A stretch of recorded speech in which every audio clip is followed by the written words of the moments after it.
खुशामदीद दोस्तों, राम राम सलाम। मैं धर्मपाल मलिक जींद से हूँ। हमने पंजाब के पार्टीशन के ऊपर कई वीडियो बनाई। ये आज हमारी चौथी वीडियो है। आज हम इसके बारे में ये बताएंगे इस वीडियो के अंदर सिखों का क्या पार्ट था, सिखों ने पंजाब के पार्टीशन के अंदर क्या रोल अदा किया। मोहम्मद अली जिन्ना साहब ने तो जो है उसने कहा था कि आई विल डिवाइड इंडिया और आई विल डिस्ट्रॉय इंडिया। मैं या तो भारत को पार्टीशन करूंगा या जो नहीं उसका नाश ही कर दूंगा। तो जब उसने इस आधार के ऊपर कि हिंदू और मुस्लिम दो अलग अलग कौमें हैं, मुस्लिम अलग नेशन है, इसलिए मुसलमानों को अलग जो नहीं हिस्सा दिया जाए। 3 जून 1947 को माउंटबेटन ने प्लान जो पार्टीशन प्लान पेश की, उससे जिन्ना साहब भी सहमत हो गए और नेहरू जी भी सहमत हो गए। और इंडिया के पार्टीशन के ऊपर तीनों के हस्ताक्षर हैं, नेहरू जी के भी हस्ताक्षर हैं, जिन्ना साहब के भी साइन हैं और माउंटबेटन के भी हैं। इसलिए ये तीनों जिम्मेवार हैं। इनमें से कोई भी एक आदमी अगर हस्ताक्षर करने से इनकार कर देता तो भारत का डिवीज़न नहीं होता। ठीक इसी बेस के ऊपर सिखों ने कहा कि अगर इंडिया का डिवीज़न होता है तो हमें या तो अलग देश दिया जाए, क्योंकि हमारा भी अलग धर्म है, जैसे हिंदू और मुस्लिम अलग धर्म है, इस तरह से सिख भी एक अलग रिलीजन है। या तो हमें हमारा अलग देश दिया जाए जो खालिस्तान हो, या फिर अगर नहीं दिया जाए तो हम इंडिया के साथ रहना पसंद करेंगे और पंजाब का भी पार्टीशन किया जाए। लेकिन जिन्ना साहब ने कहा नहीं, मैं पूरा पंजाब लूँगा। वो आधे पंजाब के हक में नहीं थे। तो इसके ऊपर माउंटबेटन ने कहा बेगर्स आर नॉट चूजर्स, भिखारियों की कभी चॉइस नहीं होती। आप जो नहीं। और जिन्ना साहब ने तो ये भी कहा था, मुझे अगर माचिस की डिब्बी के इतना भी पाकिस्तान मिलेगा तो मैं तब भी उसको लूँगा। तो इसके ऊपर जो नहीं माउंटबेटन ने कहा आप पाकिस्तान क्यों बनवाना चाहते हैं, क्योंकि सिख मुसलमान हिंदुस्तान के अंदर माइनॉरिटी के अंदर हैं और हिंदू ज़्यादा हैं। ठीक इसी प्रकार से पंजाब के अंदर जो नहीं वो सिख माइनॉरिटी में है और मुसलमान ज़्यादा हैं। अगर इंडिया का डिवीज़न होगा तो पंजाब का भी डिवीज़न होगा।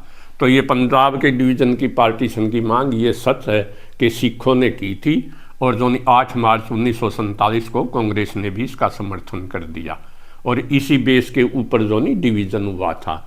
तो अब इसमें बड़ी मज़े की बात ये डिवीज़न जो नहीं वो हेड के ऊपर हुआ जिसकी जितनी जनसंख्या थी, जबकि भाइयों का प्रॉपर्टी का बंटवारा जो होता तो हमेशा प्रॉपर्टी के ऊपर होता है, लेकिन इसके अंदर प्रॉपर्टी का कोई ध्यान नहीं रखा गया।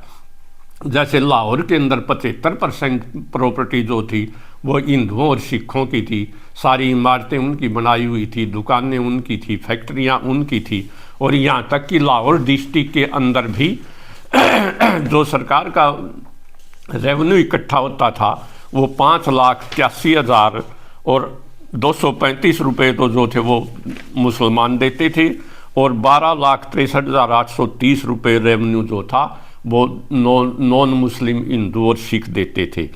इसी प्रकार से मुसलमानों के पास लाहौर डिस्ट्रिक्ट के अंदर ज़मीन थी वो 5,11,867 एकड़ ज़मीन थी, जबकि नॉन मुस्लिम के पास हिंदू और सिखों के पास 11,50,450 एकड़ ज़मीन थी। 11,50,450 एकड़, लगभग उनसे दुगने से भी ज़्यादा। लेकिन फिर भी लाहौर जो नहीं पाकिस्तान को दे दिया गया, क्योंकि वो प्रॉपर्टी जो नहीं हिंदुओं की और सिखों की ज़्यादा थी, लेकिन पॉपुलेशन जो नहीं मुसलमानों की ज़्यादा थी।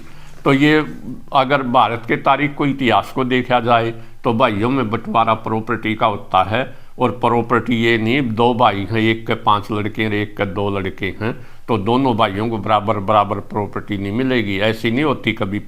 मान लो उनके दादा के पास 8 एकड़ ज़मीन है तो 3 एकड़ वाले जिसके 3 लड़के उसे 3 एकड़ मिले और 5 लड़के उसे 5 एकड़। लेकिन ऐसा हुआ जो कि मेरे हिसाब से जो भारत की संस्कृति के हिसाब से गलत था।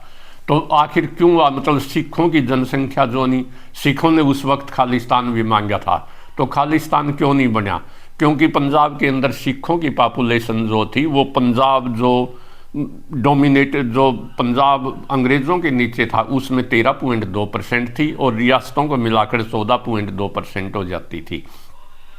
इसी तरह हिंदुओं की आबादी 29.1% थी, 1.9% ईसाई जैन और बौद्ध वगैरह थे, और 53 पॉइंट लगभग 2% जो नहीं मुसलमान थे। लेकिन अगर वो उसको आप क्षेत्रफल के हिसाब से देखा जाए तो मुसलमानों को इससे भी कहीं ज़्यादा मिला, उनकी पॉपुलेशन से भी ज़्यादा उनको मिला, जो अगर टोटल उसको क्षेत्रफल को देखा जाए पंजाब के। तो खालिस्तान क्यों नहीं बना? क्योंकि उस समय कोई भी डिस्ट्रिक्ट ऐसा नहीं था जिसके अंदर सिख डोमिनेट करते हो या सिखों की मेजॉरिटी हो। पंजाब के अंदर 29 जिले थे, लेकिन सिख होमलैंड जो थी वो ज़्यादातर जो नहीं ये लाहौर डिवीज़न जिसके 6 जिले थे, और जो नहीं ये जालंधर डिवीज़न यहाँ के ऊपर थी। लाहौर डिवीज़न के अंदर जो था वो लाहौर, सियालकोट, गुजरांवाला, शेखुपुरा, गुरदासपुर और अमृतसर ज़िले थे। और मुल्तान डिवीज़न के अंदर जो नहीं लायलपुर और मोंटगोमरी डिस्ट्रिक्ट थे, उनके अंदर भी सिखों की काफ़ी प्रॉपर्टी थी और सिखों की पॉपुलेशन काफ़ी अच्छी थी। लेकिन वो इसलिए सिखों ने सारा जो नहीं इसको लाहौर डिवीज़न को और जो नहीं माउंट लायलपुर और मोंटगोमरी को और सारा जो नहीं ईस्ट पंजाब की उनकी मांग थी। वो कहते थे हमारा प्रदेश जो नहीं जमुना से लेकर और चिनाब तक होना चाहिए। लेकिन प्रैक्टिकली क्या हुआ? प्रैक्टिकली जो नहीं रावी नदी तक का मुसलमान कहते थे कि सतलुज से जो नहीं महाराजा जो रणजीत सिंह का राज्य होता था, सतलुज उसकी सीमा थी, तो वेस्ट पंजाब सतलुज उसकी बाउंड्री होनी चाहिए और ईस्ट पंजाब इनको दे दिया जाए। अम्बाला डिवीज़न के बारे में उनको कोई एतराज़ नहीं था मुसलमानों को, और रावलपिंडी डिवीज़न के जो डिस्ट्रिक्ट थे 6 उनके बारे में भी किसी को कोई एतराज़ नहीं था। तो ये सारा झगड़ा सिख होमलैंड का अमृतसर और लाहौर डिवीज़न, मोंटगोमरी और लायलपुर के अंदर यहीं मारकाट ज़्यादा हुई। सबसे ज़्यादा सियालकोट, शेखपुरा, गुजरांवाला, लाहौर, और यहीं पर जो नहीं सिखों की प्रॉपर्टी ज़्यादा थी। उनके जो धार्मिक स्थान थे ननकाना साहिब, करतारपुर, और ये सारे शहीद अर्जुन और गुरु 5वें गुरु अर्जुन देव का जो नहीं शहीदी गुरुद्वारा, और चौथे गुरु रामदास जी थे उनका जन्म भी लाहौर के अंदर हुआ था। महाराजा रणजीत सिंह की राजधानी जो नहीं वो लाहौर थी। लेकिन कुछ भी नहीं सुना गया, क्योंकि इसके अंदर सिखों से केवल सलाह ली गई थी। और पार्टीशन के जब इंडिया का पार्टीशन हुआ तो उसके अंदर जो नहीं हिंदुओं की पार्टी भी थी और मुस्लिम की जिन्ना की पार्टी, मुस्लिम लीग के नुमाइंदे थे, कांग्रेस के नुमाइंदे थे, लेकिन सिखों से सिर्फ सलाह ली गई थी। जबकि सरदार बलदेव सिंह उस समय डिफेंस मिनिस्टर थे, लेकिन पंजाब की मारकाट के अंदर वो भी कुछ नहीं कर सके, जबकि वो मिलिट्री की उनके अंडर में आती थी। तो इसलिए पंजाब के अंदर सबसे ज़्यादा नुकसान जो नहीं मारकाट हुई और सिखों की हुई है।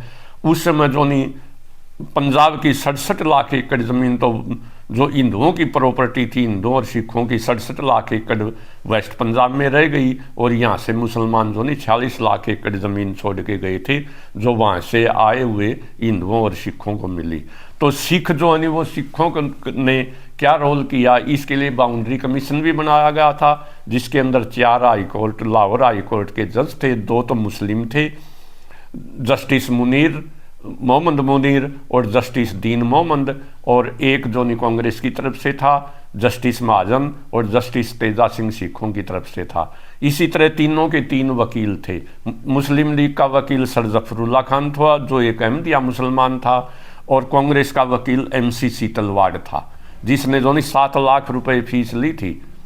और जो नहीं सिखों का जो था वकील सरदार अरनाम सिंह था, उसने भी काफ़ी अच्छी प्ली ली। और जो नहीं जफरुल्ला खान ने तो हद ही कर दी। खुद सीतलवाड़ ने अपने मुंह से ये कहा था कि आपने कितनी फीस ली है, आपने केस को इतनी अच्छी तरह से प्लीड किया है, you have one the case, आप केस जीत गए हैं। तो जफरुल्ला खान ने कहा मैंने 1 पैसा भी नहीं लिया।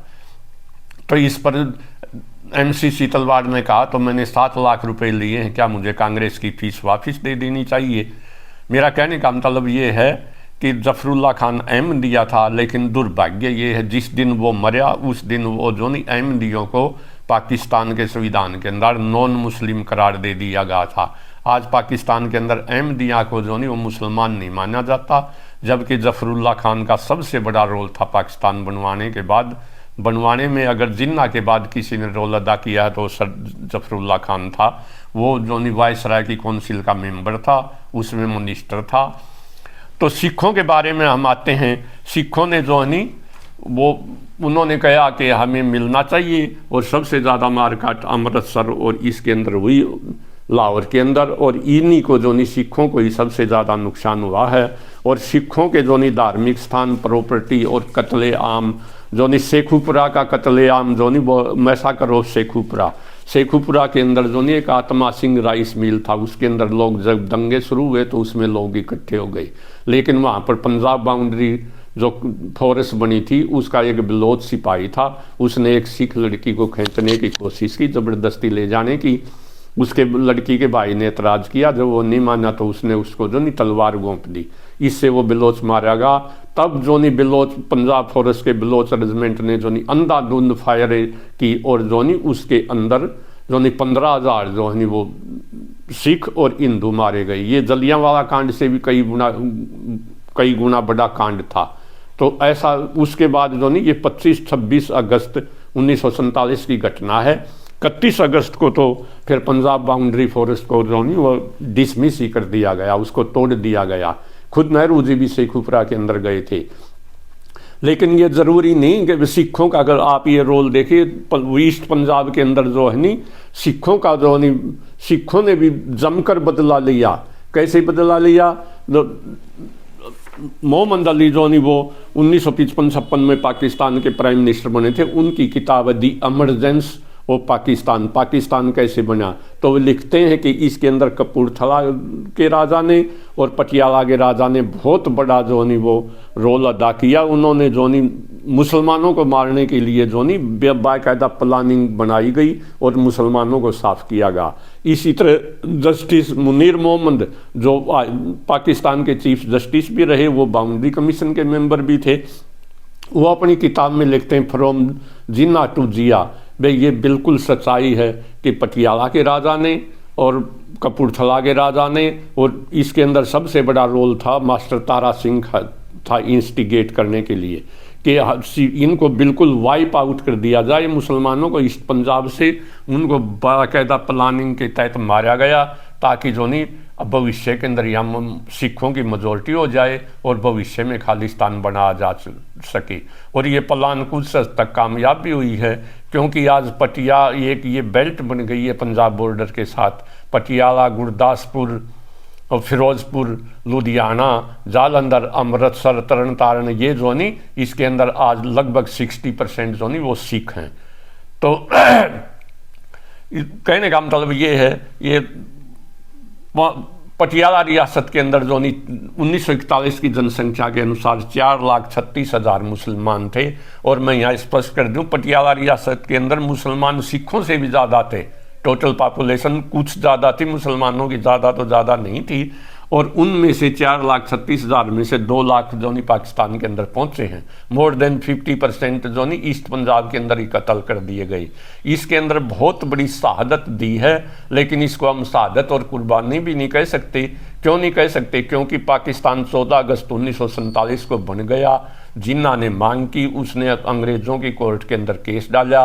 अंग्रेज़ उसके फेवर में थे, क्योंकि फर्स्ट सेकेंड वर्ल्ड वार के अंदर जिन्ना ने अंग्रेज़ों का साथ दिया था। वो चर्चिल का चेला था। मास्टर तारा सिंह तो यहाँ तक लिखते हैं कि he was the British agent, वो तो अंग्रेज़ों का एजेंट था। और अकेले मास्टर तारा सिंह नहीं, बहुत से जो इतिहासकार लिखते हैं इस बात को। तो इसलिए अंग्रेज़ों ने उसको जो इनाम के तौर पर पार्टीशन पंजाब इसको देना ही था पाकिस्तान को। इसकी ये सभी मुसलमानों की मांग नहीं थी, क्योंकि उस टाइम केवल 11% जो लोगों के टोटल पंजाब की पॉपुलेशन के वोट थे। अगर मुसलमानों के लिए जो रिजर्व सीटें थी, जो 1909 के अंदर ही अंग्रेज़ों ने पाकिस्तान की नींव रख दी थी, जब उन्होंने मुसलमानों को अलग इलेक्ट्रोस्टेट वो अलग कंस्टिट्यूंसियाँ बनाई। इसी तरह से 1919 के अंदर उन्होंने सिखों को भी के लिए भी अलग कंस्टिट्यूंसी जो नहीं सीटें रिजर्व कर दी, और वो सीटें जो सिखों की टोटल पॉपुलेशन थी उससे भी ज़्यादा कर दी। तो ये अंग्रेज़ों ने 1919 के अंदर खालिस्तान की नींव रख दी थी। इसलिए आज भी पंजाब के अंदर ये झगड़े हैं। समय समय पर लोग खालिस्तान की मांग उठाते रहते हैं, लेकिन अब समय बदल गया है। पहले तो राजा महाराजे होते थे, राज बदलने के लिए जनता के पास भी घोड़े तलवार भाले होते थे और सेना के पास भी। लेकिन आज सेना के पास टैंक हैं, हवाई एयर फोर्स है, बड़ी बड़ी तोपें हैं, इसलिए जनता जो नहीं वो मुकाबला नहीं कर सकती। तो अब कोई भी देश किसी भी दूसरे देश की सेना के या दूसरे देश की मदद के बिल्कुल भी नहीं बन सकता। और सिखों के ने जो ने बहुत बड़ी कुर्बानी दी है 1947 के अंदर, इसमें कोई दो राय नहीं है। और सिखों की इंटीग्रिटी डाउटफुल नहीं हो सकती। 65 में उन्होंने वार में बढ़ चढ़ करके भाग लिया, 71 की लड़ाई में सिखों ने बढ़ चढ़ करके भाग लिया। तो ये कुछ सिरफिरे लोगों की मांग है। और नेताओं के अंदर भी मैं ये स्पष्ट कर दूं, ज्ञानी करतार सिंह जैसे ऐसे लोग थे जो जमीन से जुड़े हुए थे। ज्ञानी करतार सिंह जो नहीं वो अमृतसर का ढिल्लो जाट था और इसके लायलपुर के अंदर चक 40 के अंदर उसकी ज़मीन थी, इसलिए वो चक 40 के अंदर लायलपुर में रहता था। वो भी ये चाहता था किसी तरह से पंजाब का बंटवारा ना हो, इसके ऊपर बात की जा सकती है।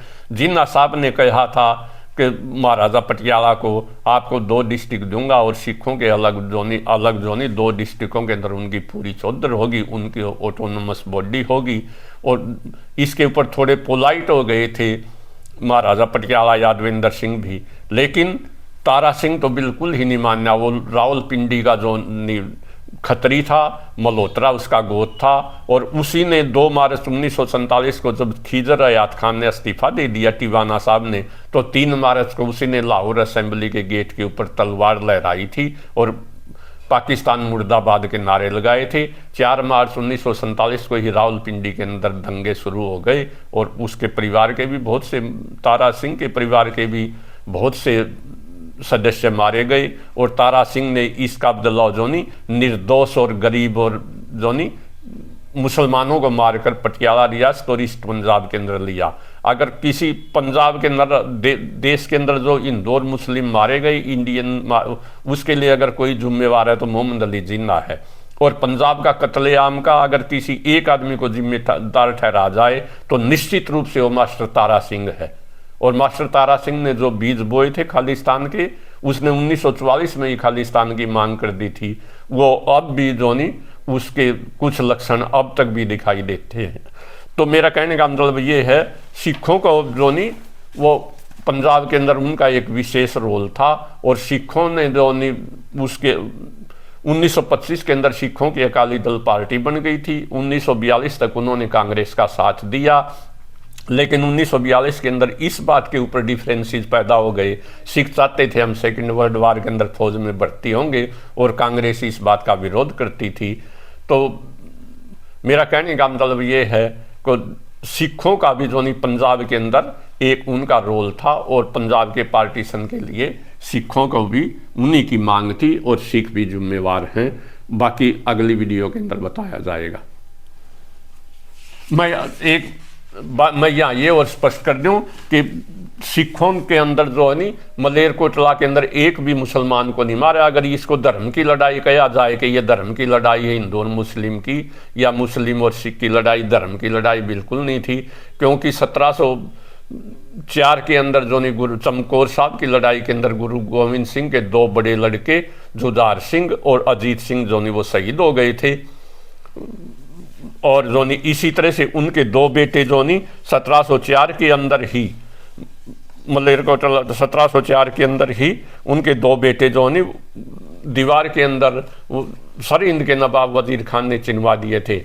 तब उन्होंने इस बात के ऊपर मलेरकोटला के नवाब शेर मोहम्मद ने 1704 के अंदर ही जो नहीं एतराज़ किया था कि जो नहीं ये बिल्कुल गलत है, कुरान शरीफ के अंदर बच्चों को और औरतों का कत्ल करना गुनाह है। और जो नहीं हमारी लड़ाई गुरु गोविंद सिंह के साथ है, न कि बच्चों के साथ है। तो इसका बदला जो नहीं सिखों ने 1947 के अंदर मलेरकोटला के एक भी मुसलमान को नहीं मारा गया और आज भी मलेरकोटला के अंदर मुसलमान मेजोरिटी में है। मैं यहाँ ये भी स्पष्ट कर दूँ कि जो नॉन प्रॉपर्टी जो काश्तकार मुसलमान थे, गरीब थे, जिनके पास ज़मीनें नहीं थी, उनका कत्ल कम किया गया। इसी तरह और जो ज़मीन वाले थे उनका कत्ल ज़्यादा किया गया। इसी तरह पंजाब वेस्ट पंजाब के अंदर जो सिखों को, क्योंकि सिखों के पास प्रॉपर्टी थी और जो ज़मीन वाले प्रॉपर्टी वाले थे उन हिंदुओं का ज़्यादा कत्ल किया गया। ज़बरदस्ती वहाँ के पाकिस्तान के अंदर 1947 के अंदर स्वीपर जाति को, जो बंगी कहते हैं पाकिस्तान में, उनको यहाँ आने नहीं दिया गया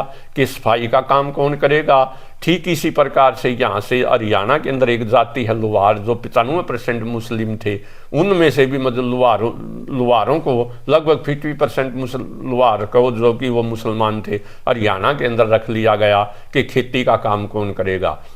इसलिए जो नहीं ये कहना ये धर्म की लड़ाई थी, पूर्ण रूप से सच नहीं है। एक कारण तो हो सकता, असली लड़ाई प्रॉपर्टी की थी। इसके अंदर गुंडे, नेता और अफसर तीनों मिले हुए थे, समाज के एंटी सोशल एलिमेंट, और वो जो नहीं शरीफ आदमियों को इसके ऊपर रगड़ा लगा।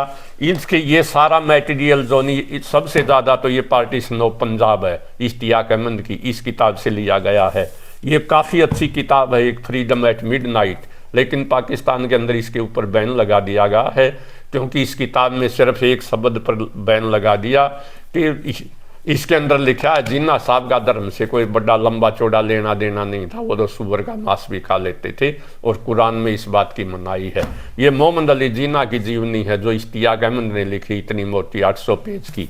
ये एक और मोहम्मद अली जिन्ना की जीवनी है, अजीत जावेद की लिखी हुई, दिल्ली यूनिवर्सिटी की प्रोफेसर है। इसी तरह ये रोजी जिन दिसंबर में रोजे MC छागला की जीवनी है, जो उसके वो जूनियर वकील थे जिन्ना साहब के। इस बात के अंदर भी जिन्ना साहब के बारे में कुछ बातें लिख दी, इसलिए इस किताब के ऊपर भी पाकिस्तान में बैन है। और बाकी सिखों के ऊपर जो नहीं, ये 2 किताबें हैं खुशवंत सिंह की, हिस्ट्री ऑफ सिख वॉल्यूम 1 और वॉल्यूम 2, इनसे मैटेरियल लिया गया है। और ये चौधरी डॉक्टर हरिराम गुप्ता होते थे, HR गुप्ता, पंजाब यूनिवर्सिटी के head of the history department, उन्होंने सिखों की हिस्ट्री के ऊपर ये 5 वॉल्यूम लिखे हैं, वॉल्यूम 1, वॉल्यूम 2, वॉल्यूम 3, वॉल्यूम 4 और वॉल्यूम 5, इनसे भी मैटेरियल लिया गया है। इसलिए जो भाई डिटेल में ज़्यादा पढ़ना चाहते हैं वो जो नहीं किताबों को पढ़ें, वीडियो में बहुत सी बातें छूट भी जाती हैं और कुछ बातें याद भी नहीं रहती। तो ये थी मोटी मोटी बातें तो भाइयों, और बाकी अगली वीडियो के अंदर बताएंगे। थैंक यू वेरी मच, और जय हरियाणा, जय हरियाणवी, जय पंजाब। अगर आपको वीडियो पसंद आए तो इसे लाइक करना, शेयर करना, चैनल को सब्सक्राइब करना। Thank you very much.